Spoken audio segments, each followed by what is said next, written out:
This is your kapamilya, Barbie. Ito, guys, throwback ito.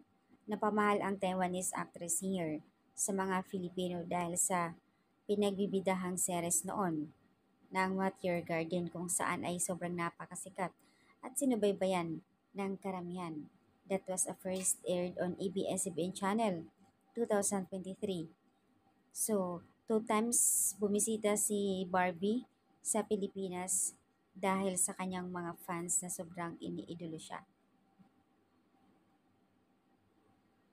At nagbigay komento naman, nag-post naman si Kim Chiu sa Twitter.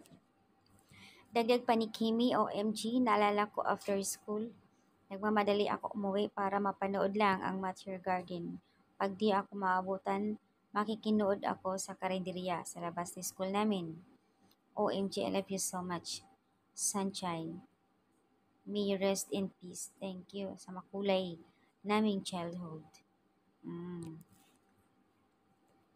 Sinubaybayan niya kaagad yung kanilang series at talagang hindi siya mapapakali hanggat hindi niya napapanood. Sobrang idol niya si Sanchay. So, ayan ang update guys at pinupost naman ng ABS-CBN ang pagbigay komento at sobrang napahanga si Kimi dito sa singer-actress na napakagaling noon sa Mature Garden na si Barbie. So, rest and peace ayon sa karamihan. At yung iba naman nagbigay komento na ganon din.